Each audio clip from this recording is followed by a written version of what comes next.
Dito po sa post na ito ng isang DDS, mukhang ang gusto niyang sabihin ay merong away, merong malaking gulo ang mga DDS na madalas ay makikita natin sa The Hague. Karamihan dyan ay mga vloggers, karamihan dyan kuno ay mga taga-Europa na mga OFW, at the same time nga ay nagbablog. Nagkaroon daw ng konting gusot sa grupo ng ilang DDS at ang grupo din po netong si Maharlika at netong si Harry Roque. Tingnan nga natin kasi ang pagkakaintindi ko dito mukhang minomonopolize netong si Harry Roque, ni Maharlika ang live dito or pag-live dito sa The Hague. Kung sakali man na nagtitipon-tipon nga ang mga DDS. Gusto daw netong si Maharlika na sila lang ang nagla-live. Yun yung pagkakaintindihan din natin dito.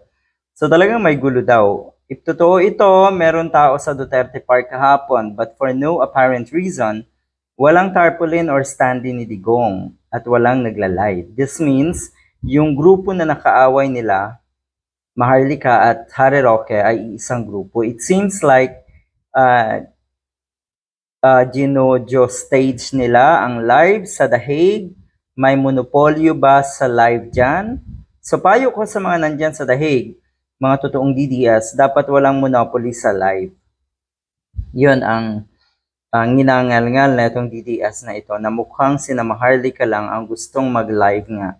Bottom line kasi na ito, palakihan pa rin ang platform dahil yan ang qualification ng mga DDS na nasa social media para sila ay mapansin ng mga Duterte. May camera daw kayong lahat. We don't need someone na magaling magsalita dyan sa The Hague. We only need to see the people gathering sa Duterte Park. Use your camera, kayo lahat. Maging vlogger na daw kayong lahat. And we will support every one of you. Kahit di pa kayo marunong magsalita daw in front of the camera, just be there sa Duterte Street. Use your camera, mag-live kayo. Sariling kayo daw ang mga DDS. Para kay Tatay Digong nila. Ayan. Sa mga style daw na yan, nagpapataasan daw kasi ng ere itong mga DDS, lalo na po yung nasa social media. Ito po hindi na bago dahil noon pa man din, siraan dito, batakan doon ang nangyayari sa mga DDS vloggers. Ganyan naman ang sistema ng mga yan.